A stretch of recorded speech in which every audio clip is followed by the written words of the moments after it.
Legend of Exorcism. Chapter 45. Reconnoitering the northwest.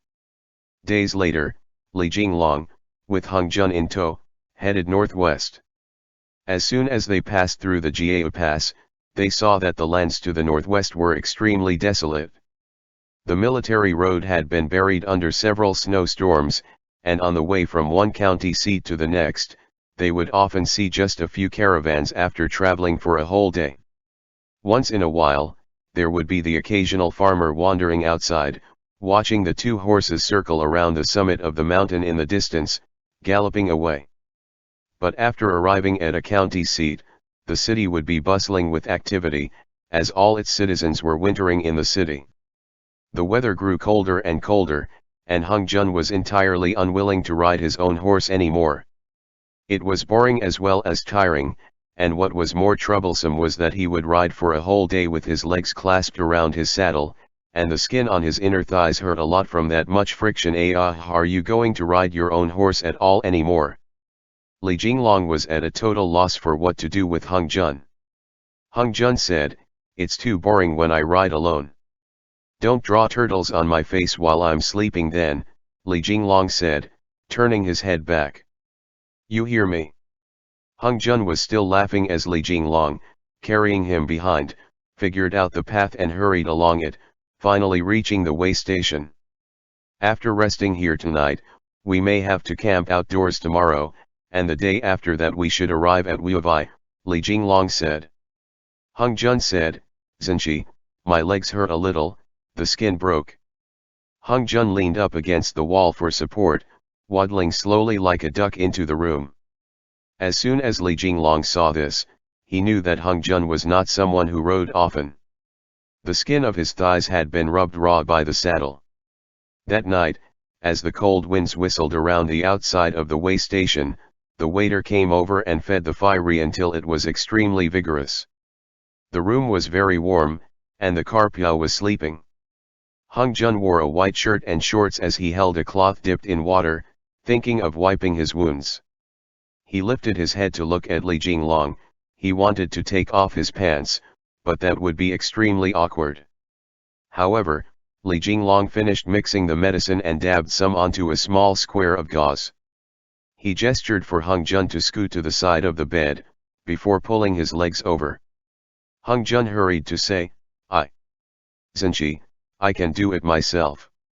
Li Jinglong said, "Your maternal grandpa lived in Guazhou before." "Oh yeah." Hung Jun had told Li Jinglong this before in passing, but he himself had already long since forgotten about it. "We'll first go to visit Great General Geshu Han." Li Jinglong pressed one hand on Hung Jun's knee, his other hand holding that piece of gauze, reaching into the cuff of Hung Jun's shorts. Hung Jun's face immediately flared bright red, but he was out of luck. The parts that had been rubbed raw were towards the back, and even if he were to try to put the medicine on himself, when he lowered his head to look, he wouldn't be able to see. He could only let Li Jinglong carry out this task instead. "Then we'll go visit your uncle," Li Jinglong continued. "My grandpa seems to be some emissary of some holiday," Hung Jun replied. "The Hexi Vice G Dushi, he was previously under Xiao Song's command," Li Jinglong said casually. "Your uncle might even be in Geshu Han's Hexi troops." Hung Jun felt an icy chill from the place where the skin had broken, and he sucked in a cold breath. Li Jinglong kept applying the medicine, asking, "Does it hurt?" "It tickles." Hung Jun couldn't resist and lifted his leg. Li Jinglong had him spread his legs, saying, "On the other side, your skin's already started blistering." Hung Jun and Li Jinglong's gazes met. When Hung Jun felt Li Jinglong's long, slender fingers touch his leg, he was overwhelmed by a sense of arousal, and the thing between his legs unconsciously poked up. The two of them stared at each other, Li Jinglong applying the medicine on his right leg, before asking, "Tomorrow, how about we switch to riding in a horse cart?" But where would they go to find a horse cart? Hung Jun felt very guilty. He had chosen to tag along after Li Jinglong, only to cause him trouble at every turn. Yet Li Jinglong didn't mind at all, and after he finished applying the medicine, Hung Jun said, "It's good now." Suddenly, Li Jinglong spread the rest of the medicine onto Hung Jun's thing. Hung Jun instantly let out a loud shout, and Li Jinglong laughed loudly, his laugh tinged with satisfaction for having gotten his revenge. You did that on purpose. Hung Jun's entire face was flaming red. He hurried to find a cloth, pulling the drawstring of his pants away from his body as he rubbed off the medicine that Li Jinglong had rubbed on as a prank. Holding it in to this degree, were you fantasizing about getting married? Li Jinglong sat to one side, chuckling as he propped his feet up. Hung Jun's awkwardness peaked, and he said, I wasn't thinking of getting married. Li Jinglong looked consideringly at Hung Jun, saying with great amusement, in the coming days, who knows which family's daughter will get saddled with you. And with that, he shook his head helplessly as he laughed, before continuing, what kind of Yao is your dad? If it was before, Li Jinglong would definitely not ask these kinds of questions, but on this journey, Hung Jun and Li Jinglong had already grown as close as brothers. When that question came out of Li Jinglong's mouth, he felt that that was too presumptuous, and he hurried to add, I was just casually asking, think of it as just chatting, don't mind it. Hung Jun hurried to assure him that he didn't mind.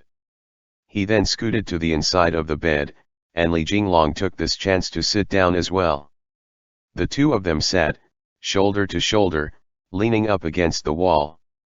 Hung Jun answered, my dad was a peacock. No wonder, Li Jinglong said easily, you've grown to be this pretty. And saying this, he glanced again at Hung Jun, saying, then if you wanted to get married, would it be Uncle Chongming who would help you find a pretty Yao? Hung Jun had never considered this fanciful thought before, and he replied, he would never matchmake on my behalf. How about in the future? Li Jinglong asked casually. As soon as Hung Jun was asked this by Li Jinglong, he grew a little lost. He wasn't a human, nor was he a Yao, so what kind of a future awaited him? Chongming, he won't pay attention to such matters, Hung Jun said hesitantly. I think that may not necessarily be the case, Li Jinglong said. When Hung Jun was small, he had never harbored any thoughts about the future. Every day spent in Yejin Palace was just another day passing, and though he said he wanted to eat all of the good food in the human realm, this couldn't be counted as any kind of grand ambition. If they were talking about any desires they had for the future, then perhaps his would be staying forever in Yejin Palace and accompanying Chongming, probably. Sleep ba. Upon seeing Hung Jun's attention wander, Li Jinglong was afraid that he was thinking of sad things again, so he had him lie down. Outside, the heavy snow made sha-sha noises. Hung Jun looked to the phoenix tail plume lying on the table. With this reminder of Li Jinglong's, many thoughts flooded towards the completely defenseless him, streaming out endlessly, wholly submerging him on this snowy night. In these past 16 years, this was the first time that he was mulling over the emotion called ignorance. What do I want to do later? Many years later, who will I be with? Zenchi, then what about you? Li Jinglong's breathing was even, as if he had already fallen asleep. Hung Jun then turned his face towards the wall, sinking deep into his thoughts. When I was your age, I always thought about many things, Li Jinglong said solemnly. Hung Jun's heart moved at that, and he turned over. Li Jinglong had yet to sleep, and now he opened his eyes, turned his head slightly to the side, and said, I didn't want to be like them, starting to seek out a marriage as soon as I came of age. Establishing my career, taking a wife, and getting a few little shadows, simply and plainly living out this life. One of Hung Jun's legs was crooked to the side because he was afraid of his wounds touching, but now, because it had been bent for a long time, his leg ached, so he lifted his leg and slung it over Li Jinglong's body. Li Jinglong knew that he was afraid of smearing the medicine that had just been applied, so he gestured for him to move his leg up a little and prop it on his own waist. Yes, Hung Jun replied. I also thought like that. I don't know what the future me will be like, or perhaps it's better to say, I. Li Jinglong moved a little closer, looking at the ceiling as he said, "You're very good like this, Hung Jun.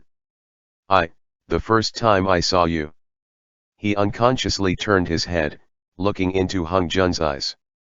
Suddenly, he felt a little abashed and moved his gaze away, saying, "On you, I see too many things that I have never had." Hung Jun. Li Jinglong let out a light sigh, before chuckling a little, self-deprecatingly. Hung Jun asked, "Zenchi, why's your face red?" Li Jinglong. Hung Jun looked at Li Jinglong, a smile in his eyes. Li Jinglong turned his head, looking earnestly at him, and their breaths mingled. He had to admit that Hung Jun had a kind of innate attraction for him. In front of him, Li Jinglong kept thinking back to his own years as a youth. In those months and years that only a youth had, he bore a long sword at his waist that he had obtained in exchange for his entire family fortune as he searched bitterly everywhere for a good brother like Hung Jun. Someone who came from a utopia that didn't exist, who would drink and have fun together with him, and together they would unsheath their swords to fight their enemies, becoming best friends with great prowess who would live and die together. But at that time, Hung Jun hadn't appeared by his side. Now that he thought back, at that time, his own emotions were probably akin to what Li Bai was enunciating in his pulling out the sword to fend off attackers from all four directions, ignorant of what was in my heart. Line BA. "You came late," Li Jinglong suddenly said. "If we had known each other 3 years ago, how good that would have been." Hung Jun replied, "3 years ago, I was just 13. Li Jinglong smiled. "That's true, though you still saved me." "How so?" Hung Jun asked doubtfully. Li Jinglong said earnestly, "If we had met a little earlier, then perhaps I would have." Hung Jun asked, "Would have what?" Li Jinglong leaned back a little, taking in Hung Jun. In this instant, he finally understood what he had lost. It was the spirit and warmth that had been whittled away by the earthly world in the long river of time. "Hung Jun," Li Jinglong said solemnly, "I need to ask you something." "Hung Jun." Hung Jun's head was filled with fog. Ever since they had lain down, he hadn't been entirely able to understand Li Jinglong. He kept feeling that there were words within his words, but he couldn't guess them. "Do you like me?" Li Jinglong asked. "That day, when you said, 'Zenchi, I like you so much,' those were your true feelings, right?" Hung Jun smiled as he responded, "Of course." Hung Jun liked being together with Li Jinglong the most, because when he was, his entire life shone brightly and glowed. "I also really like you, like how I would like a ditty," Li Jinglong said, his face red. "Fuck, saying it like this is really too cheesy. When you wake up tomorrow just forget about it, BA." It was rare for Li Jinglong to utter a curse, and Hung Jun smiled at that, before using his foot to kick him, saying, "I understand." Li Jinglong said. "In the exorcism department, though you and I are subordinate and superior, I've always treated you like my ditty. Even when I was in the Longwu army, I was never on such good terms with anyone." When Hung Jun heard these words, he really did feel that these were a little cheesy. Throughout his entire life, no one had ever said something like this to him, and flowers began to blossom in his heart. "They often make jokes about us, but towards you, I have never had any ulterior motives." "Please don't think too much about it," Li Jinglong said, rubbing Hung Jun's head with great force, before continuing, "I don't mind what others say about me, but some words, don't take them to heart is all." Hung Jun didn't understand again, asking, "What words?" Li Jinglong said, "Sometimes I really don't get it. Are you pretending to be dumb, or are you actually dumb?" Hung Jun understood, and he chuckled. "I understand. I also don't. As to whether or not you have any motives towards me, I can't control you." Once again, Li Jinglong, mock earnestly, began to tease Hung Jun. Hung Jun protested, "I don't. I don't. I don't." Li Jinglong, "Oh? Is that so?" And as he spoke, He picked up Hung Jun's left hand. Spreading apart his palm, he laced their fingers together, clasping their hands together gently. Hung Jun. As soon as his hand was pinned in place by Li Jinglong's fingers, Hung Jun felt himself growing hard again, and immediately his entire face flushed red.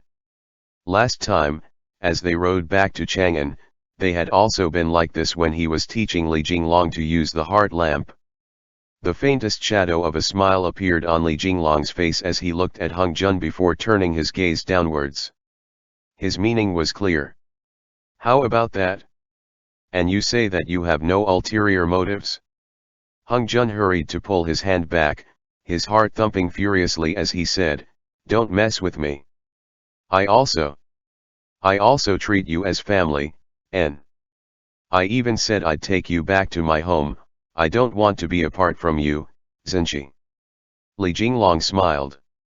"I won't tease you anymore. Sleep ba, we still have to get up early tomorrow to hurry along on our journey. There are some things that you do not need to rush. Think them through slowly, and gradually you'll understand. Just like me, until the day I met you." Li Jinglong closed his eyes. Hung Jun still had many thoughts pouring out like a stream, but he was also weary, so he left his leg propped up on Li Jinglong's waist, slowly falling asleep. This night, a sudden snowstorm enveloped the regions both inside and outside of the Great Wall for almost 1,000 li. In the great bathing chamber of Yulin County, the time was nearing the depths of the night. Most of the guests had left, and the bathing room was filled with silence. From afar came the sound of a woman singing, "May I ask where the melody of Plum Blossom's Fall is stemming from? The wind has blown the sound of the flute all throughout Mt. Quan in the span of a single night." In a separate bathing room in the western wing, the madman soaked in the wooden tub, hair loose and unbound, not saying a single word. Amorigen sat to one corner outside, a towel draped across his legs, holding a jug of light wine. In his hand he held the two strung-together nephrite jade beads that Hung Jun had gifted him, his fingers toying with the beads. "Are you done washing?" Amorigen asked, turning his head back. "Aren't you hungry?" The madman slumped on the bathtub, staring towards the outside. Amorigen rose and walked into the bathing chamber to inspect that madman. Before the madman had gone mad, he had been a soldier, and his physique was slim and lithe.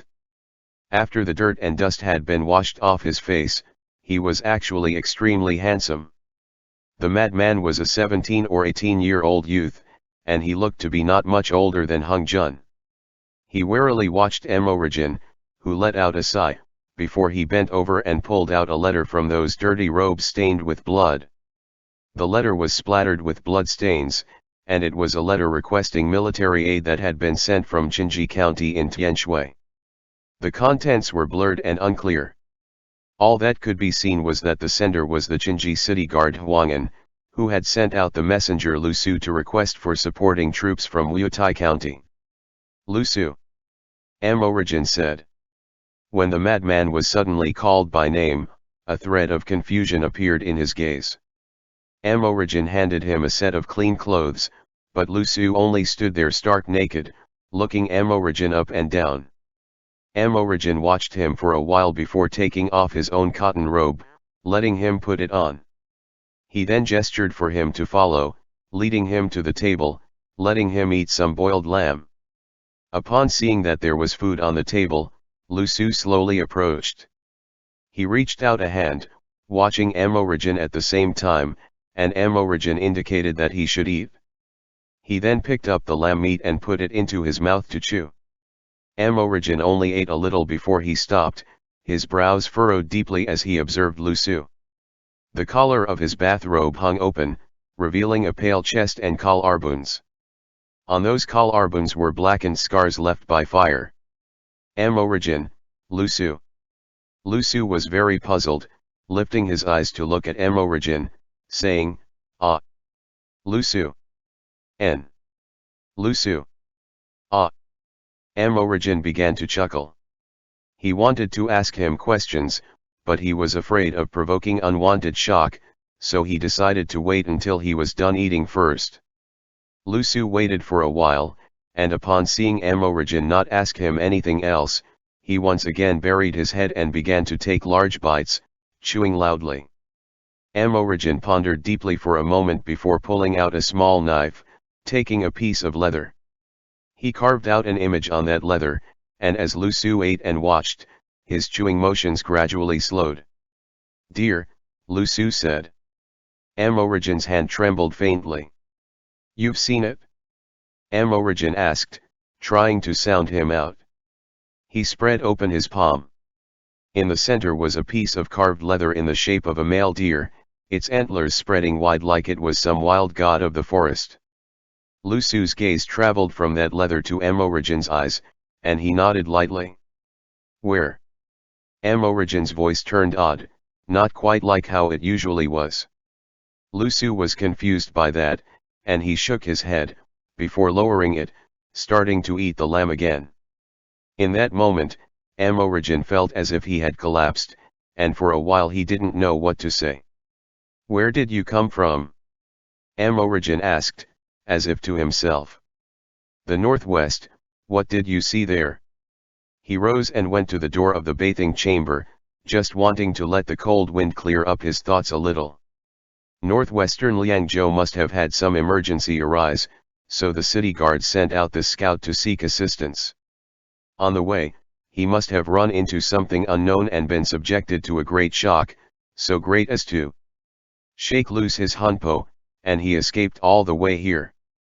What had he seen?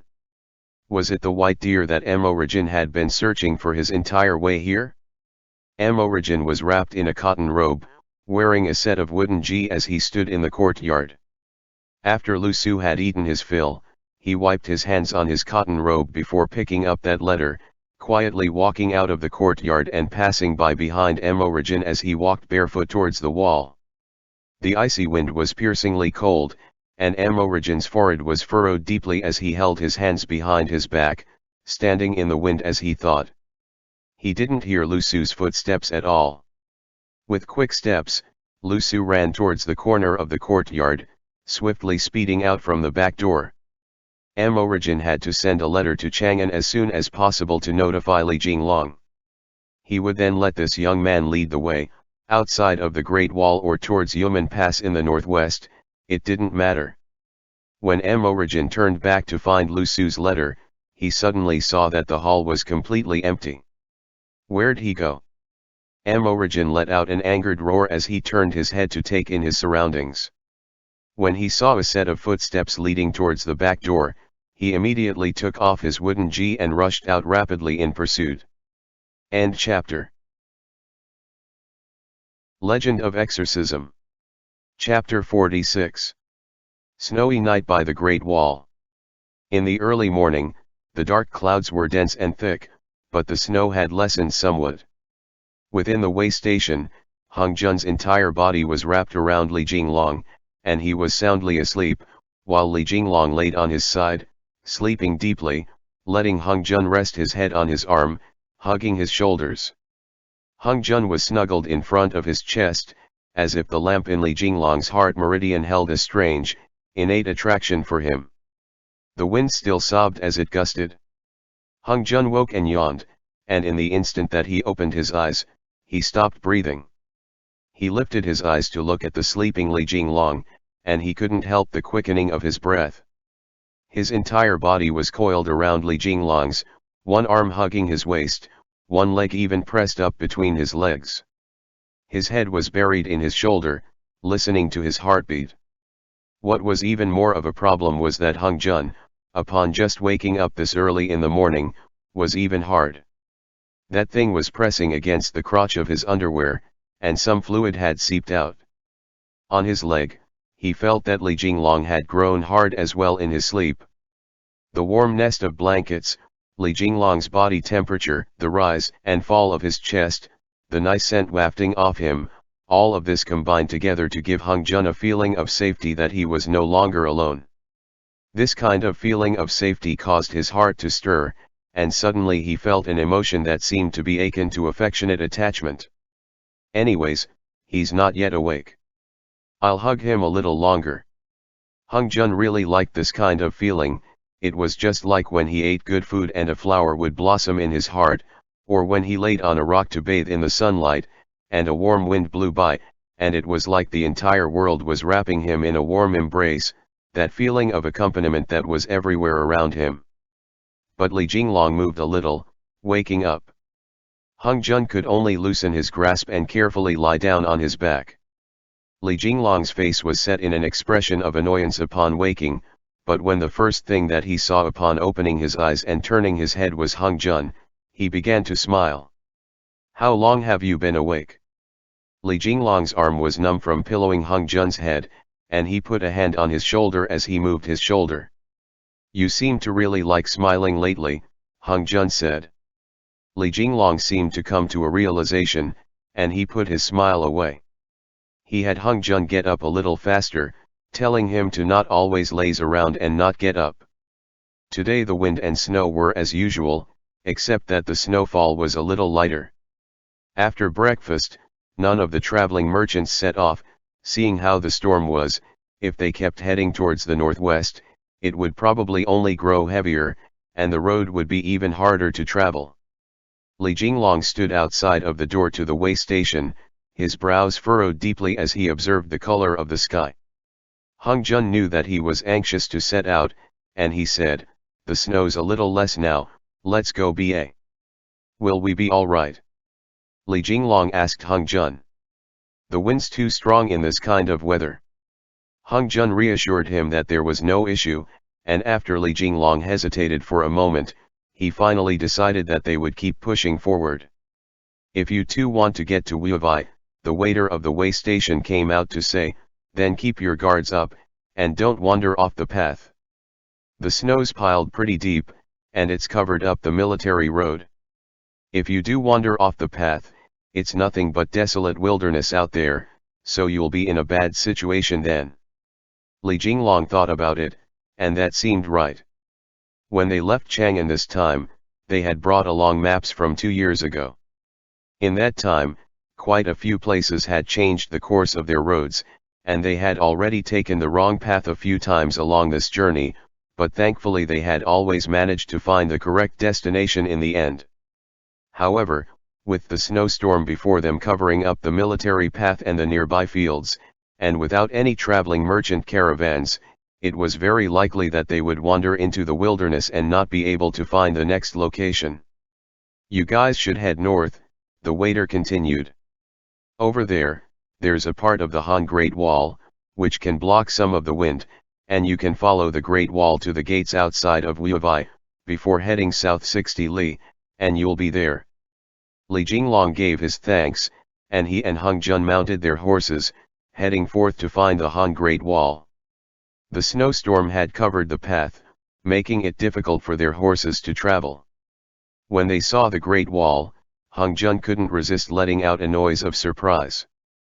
The snow blew thickly around a tall wall that towered towards the heavens above, obscuring the view of the wild winds and the flying snow, as if it stood on the edge of the world protecting the prosperous divine land. This long, worm-like dragon crossed the desolate plains, clambering across the mountain peaks, stretching across the land from its starting point, reaching towards the heavens, then pressing itself against the earth. In these thousands of years, it had not changed one bit. Let's go, Li Jinglong said, turning his horse's head around. What is there outside? Hung Jun asked. Li Jinglong said, outside is an even vaster world. Hung Jun then said, I've read Wang Changling before, the same bright moon hangs over the same fortresses of the Qin and Han times. Those who have left on many a long march have yet to return, Li Jinglong smiled as he sang. Within the strong winds and flying snow, the two steeds followed the Great Wall towards the end of the world. If General Fei and the conqueror of Longcheng were still here, they would not allow the Hu riders to pass the Yin Mountains. This poem we're singing refers to my ancestors, Li Jinglong said to Hung Jun. Though Hung Jun didn't know of the illustrious name of Li Jinglong's ancestor, General Fei, Li Guang, he imagined he must have been a very formidable character. Are you cold? Li Jinglong turned his head to ask, slowing his horse. After last night, whenever Hung Jun faced Li Jinglong, he kept feeling a little embarrassed, which was why he chose to ride his own horse of his own accord today. Hung Jun waved his hand, but Li Jinglong continued, "If you're cold then come over, Gag will carry you along." Hung Jun replied, "My body's not that weak." The Carpio woke, piping up from behind Hung Jun's back, "We're not cold at all. How are you, Li Zhenqi? Still hanging in there?" The snowstorm had started up again, even more fiercely than it had been last night. When he breathed in that icy air, Hung Jun couldn't speak for a while. Li Jinglong hurriedly gestured for him to cover up his nose and mouth, moving ahead to open up a path for him. The Great Wall stretched unbroken for thousands of li, as if there was no end to it at all. Li Jinglong, his mouth and nose covered, turned his head back from time to time, making sure that Hung Jun was still following. Now that he thought of it, it was indeed strange when Hung Jun looked around at the snowstorm surrounding them. It looked as if the sky had collapsed, with millions of shining stars falling down from the sky, and the wild winds blew so hard, it was as if they were trying to rip chunks of the ground from its foundations, shaking them to the edge of the horizon, but he wasn't even shivering at all. In front, Li Jinglong reined his horse to a stop, and Hung Jun asked, "What's wrong? Aren't you cold?" Li Jinglong insisted, "How about we head back ba? Don't catch a cold." Hung Jun said, "I'm really not cold, how about you?" Li Jinglong was wearing a pair of gloves that were nimble enough to allow him to control the reins, wrapped in a furred black cloak. He had always been strong and sturdy, but now even he couldn't help a slight shiver as he said, "I'm fine, then, let's hold out for a little more. We'll reach the closest military outpost at twilight." The two of them kept going forward. One shishan later, Hung Jun suddenly felt that something was a little off. Li Jinglong's speed had clearly slowed down somewhat. "Zhenqi, you're all right ba?" Hung Jun turned his head back and asked. Li Jinglong, riding on his horse, let out a sneeze. "Hung Jun, I hope he hasn't caught a chill." Hung Jun hurried to turn the horse's head back. The wind had grown even stronger, and every step was a fight. Li Jinglong said, "Let's find a place and take shelter for a bit ba." At this time, along the Han Great Wall, there was an empty barracks every 10 li, which remained from ancient times when patrolling soldiers would use them to spend the night in. In the dim, rapidly darkening day, the two of them stumbled their way into those barracks. Hung Jun turned back and closed the door, blocking the icy wind outside. Li Jinglong kept rubbing his hands together and breathing into them. His lips were a little blue. The Carpio dug around in the barracks and found a few porcelain containers used to boil water. Li Jinglong shivered again, and Hung Jun said, "I hope you're not getting sick." Li Jinglong hurried to assure him that he was all right, saying, "As long as I rest a while, I'll get warm again." "I didn't expect it to be this cold." Saying this, he shivered again. An undetermined amount of time passed in this near darkness before Hung Jun snapped his fingers, lit some of the firewood, boiled some water to drink, and ate some dry rations. Li Jinglong leaned up against a wooden trunk in the barracks, asleep. The Carpio said, "Why don't you check on the unlucky bastard? Something's not quite right." Hung Jun reached a hand out to feel Li Jinglong's forehead. It was burning hot. "Damn," Hung Jun said. "Zhenqi." Li Jinglong opened his eyes, saying, "What time is it?"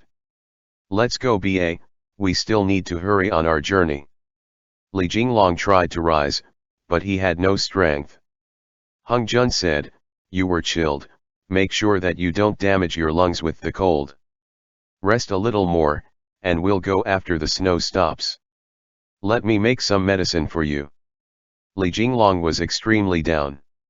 In the end, it was actually he who had gotten sick, but in front of Hung Jun, he had already embarrassed himself more than enough times, so he wasn't lacking in this one aspect.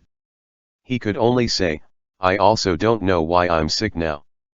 Last year when the Longwu army went to the Guanzhong plains to practice drills, I didn't sleep for 3 days and 3 nights, and the weather alternated between torrential rain and blazing sunlight, but I still didn't get sick then. While looking for the medicine, Hung Jun replied, perhaps it really is too cold outside. Yeah, the Carpiao said. Your constitution can't be compared with Hung Jun. Don't take it personally, my family's Hung Jun was originally.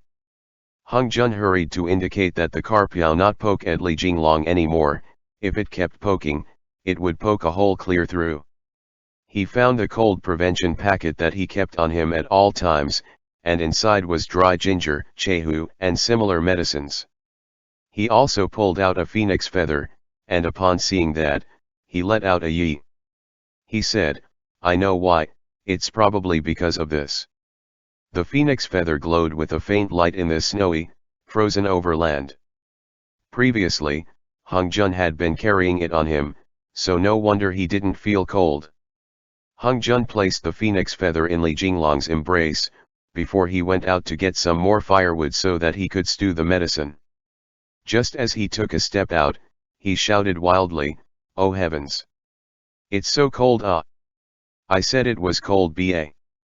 Li Jinglong's melancholy mood dissipated a little.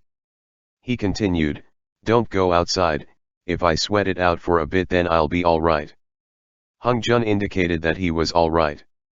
When he walked out into the snow, in the distance he saw a frozen over small creek, across the way was also a number of trees, but when the icy, piercing wind started blowing, Hung Jun immediately began to shout loudly. In an instant, his 307 po left his body, and even his opened mouth was so chilled that he couldn't close it. So cold, so cold. I'm going to die, Hung Jun almost keeled over in the snow. He felt that the wind came from all directions, blowing directly at him, and he kept repeating to himself, I can't die, I can't die, I need to go back to save Zenshi. Hung Jun spread open the pentacolor sacred light, but though the sacred light could block the snowstorm, it could not block the icy air. As soon as he used magic, he grew even colder, and Hung Jun hurried to stow away the sacred light, instead taking out a throwing knife to cut down a tree. Stumbling and shuffling along, he dragged an entire pine the height of a person back. Hung Jun pushed the door open with his body weight, chilled to the point where he couldn't stop shivering. Li Jinglong was extremely startled by his appearance, and he hurried to say, don't you get sick? Hung Jun said, all right. He used his throwing knife to cut a few sections of wood off, before closing the door tightly and starting a fire. It wasn't until a good while later that he grew warm. He then put the porcelain on the fire, first brewing a large bowl of strong soup to drive out the chill, forcing it down Li Jinglong's throat and also drinking some himself, before wrapping Li Jinglong up, letting him sweat it out. The sky outside was dark, and the cry of the wind was the same as before, they could only make do here for the night. After Li Jinglong drank the medicine, he began to sweat, and with the phoenix feather in his lap, wrapped in both his and Hung Jun's fur cloaks, he would probably be okay. The Carpiao laid on its side on Li Jinglong's knee, sleeping with its eyes open. When it was winter, the Carpiao grew listless, and it spoke a lot less as well. Hung Jun, his legs spread, sat just beyond the fire, using one branch to poke at it, still mulling over the words Li Jinglong had spoken last night. What do I want? How will I spend this life of mine? Hung Jun seemed to remember that very long ago, Chongming had said that throughout a bird's life, no matter how high it flew, passing over lofty peaks and steep mountainsides, passing through the stars in the night sky and the white clouds of the bright day, it would always have a place to land. That would be the home he returned to throughout his life, and what was more important was that that home would be a place that he searched for, diligently and endlessly, no matter if it was in the dazzling mortal world or on a perilous, lofty peak, whether it was a mud nest built under the eaves of a human residence or a solitary sandbank in the midst of the river's waters. What place will be my home to return to? Hung Jun gradually understood Chongming's words. He also missed home, that was his home, but that was not the place that he needed to settle himself in after traveling through the experiences of his life. Perhaps, in the future, there would be a day when he found that Yejin Palace was his final home to return to, but as of right now, it was not. That place once belonged to his father Kongxian, Chongming, and Qingxiang, and it was perhaps exactly because of this that his father had left Yejin Palace and come to the Divine Land to be with his mother. Had he found his own home to return to? Outside the gates of Yulin City. When they left Yulin, Amorigin, with Lu Su in tow, handed the letter to the city guards. Please send this letter to the Judiciary Department of Chang'an, for receipt by the Exorcism Department Zenji Li Jinglong, Amorigin said. Along the way, he heard a lot of news that came from the northwest. The traveling merchants of the north had all come to the central plains to rest their feet and spend the winter, which meant that the legend of the rising corpses in the border territories had spread far and wide. Some people said that it was a group of Uyghurs passing off as corpses, slaughtering citizens and pillaging cities. Some people said that it was under the Yumen Pass that the corpses were rising, and for a time the rumors flew about wildly, growing arms and legs of their own. Originally, he should have sent the report that Lu Su brought to the headquarters of General Geshuhan of the Liangzhou government office, but the contents of the letter were already too blurry to be deciphered. With that, Amorigin decided to personally venture up north to take a look, and to hand the missing military report to Li Jinglong for him to analyze. With that, he smuggled in another letter, which described all of the things that had happened in the north. See, Amorigin said to Lu Su, I've already helped you settle matters appropriately. When Lu Su saw the soldiers, he kept nodding. Even after he had gone mad, he still worried about his own duty, but now he was finally a little better. He then lifted his eyes to look at Amorigin. Amorigin said, since you're taking me to go find the deer, do you still remember where you last saw it? Lu Su hesitated, looking at Amorigin as though he was sizing him up. Amorigin patted his own chest, saying, I can beat up some ghosts, I'll help you get your revenge. With that, Lu Su finally didn't try to escape anymore. He began to point out the road for Amorigin so that he could go north. Amorigin, still wearing that leather mask, rode on one horse with Lu Su. He turned his head back and asked, how old are you? How many people are in your family? Lu Su didn't make a sound, instead choosing to stare at his surroundings as he rode on that horse. Amorigin felt that this youth was pretty pitiful. According to the report, his comrades must have all died, and his city must have been destroyed as well, which meant that his family was also gone. On this journey, he might have to pay a little more attention to taking care of him. In a world of snow and ice, under the Han Great Wall, Hung Jun lightly sucked in a breath. At some point that he wasn't aware of, the snow outside had stopped falling. He peeked out from a small hole in the barracks. The outside was a patch of darkness, where nothing could be seen. He felt Li Jinglong's forehead again. Li Jinglong was still running a fever, but his face was no longer white as a sheet. Just like this, Hung Jun kept watch over him, until he began to feel a little tired.